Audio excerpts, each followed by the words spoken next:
મહેસાણા જિલ્લાના સતલાસણા તાલુકાના ભાણવાસ ગામે સ્થાનિક દૂધ ડેરીના મનસ્વી વહીવટ અને પ્રમુખની દાદાગીરીના આક્ષેપ સાથે પશુપાલકોનો રોષ ભભૂકી ઉઠ્યો છે. છેલ્લા 4 દિવસથી ડેરી દ્વારા દૂધ સ્વીકારવાનું બંધ કરી દેતા કંટાળેલા પશુપાલકોએ રસ્તા પર દૂધ ઢોળીને પોતાનો ઉગ્ર વિરોધ પ્રદર્શિત કર્યો હતો. આ ઘટનાને પગલે સમગ્ર પંથકમાં ચકચાર મચી જવા પામી છે. ચૌહાણ સત્રસિંહ ફૂલસિંહ, કયા ગામના ગામ વતની તમે? ભાણવાસ. શું સમસ્યા તમારા ગામના અંદર? દૂધની સમસ્યા છે સાહેબ. કેટલા ટાઈમથી આ સમસ્યા છે? આ તો વર્ષોથી સમસ્યા છે, પણ એનું નિરાકરણ અમે લાવવાનું 10 વર્ષથી છે. પણ એનું નિરાકરણ લાવવા માટે અમે આ 2-3 દિવસ પહેલાં અમારી જે મિટિંગ હતી ને એ મિટિંગમાં અમે રજૂઆત કરી એનું અમારું નિરાકરણ આવ્યું ના.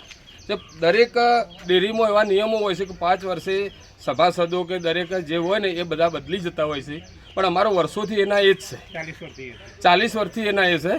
એટલે એનું કોઈ અમારે નિરાકરણ આવતું નથી. અને અમે જેવું નિરાકરણ લાવવાની વાત કરી એની જગ્યાએ ડેરીમાં મિટિંગ હતી અને વાત કરી એટલે બધું ડેરી આખું પ્રમુખ અમને એવું બોલ્યો ને તે અમારા માણસોને કાઢી જ મૂક્યા.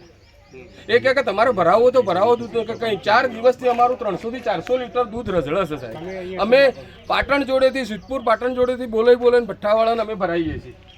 તમે આ સમસ્યાના વિશે આગળ મહેસાણા દૂધસાગર ડેરીમાં જાણ કરેલી કોને? સાહેબ કાલે સાહેબો આવ્યા હતા, પણ એ લોકોએ એમ કીધું કે હાલ બદલાશે નહીં.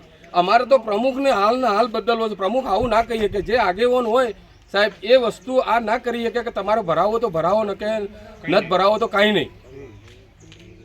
એટલે પ્રમુખ અમારે પ્રમુખ તો ઉઠતો સલાહ આપે કે ચલો આ ગ્રાહક છે, અમે નવી ડેરી બનાવી, એમાં દરેક ગ્રાહકના પૈસા છે અને આજે અમારું દૂધ રઝળશે. 400 લીટર દૂધ રઝળશે. તમારી અહીંયા સરકારી ડેરી છે, હા, છતાં પણ કેમ અહીંયા ભઠ્ઠાવાળા બોલાવવા પડે છે ભાઈ? પણ આ કીધું ના, અમારો પ્રશ્ન હાર્યો હતો કે હવે 5 વર્ષ આશરે કેટલા લીટર દૂધ હશે આ? 400 લીટર દૂધ છે સાહેબ. કેટલા દિવસથી તમે આ પઠ્ઠાવાળા ભાઈને બોલાવીને ભરાવતા આશરે?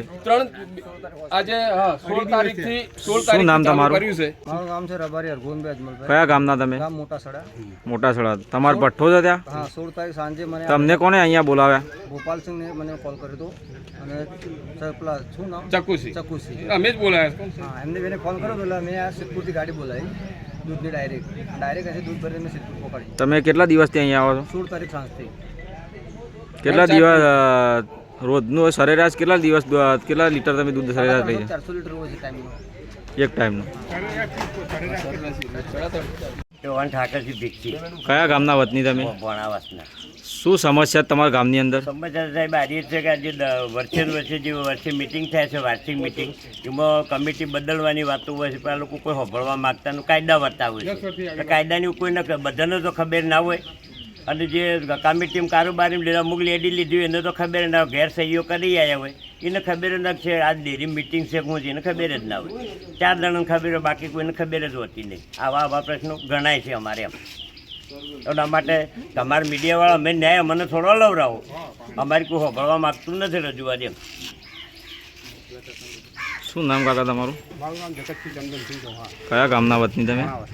શું સમસ્યા તમારા ગામની અંદર? હા, નહીં સમાચાર આ કીધું એ જ પ્રમાણે કેમ કે 10 વર્ષથી કે આજે અમે આના માટે બધી કોશિશ કરી રહ્યા છીએ, પણ એ લોકો કોઈ અમારે સાંભળતા નથી. 4-5 માણસો જ આગેવાનો છીએ, બરાબર. એટલે અમને તમે એનો ન્યાય આપો બરાબર પાસે નહીં. તમારો આભાર.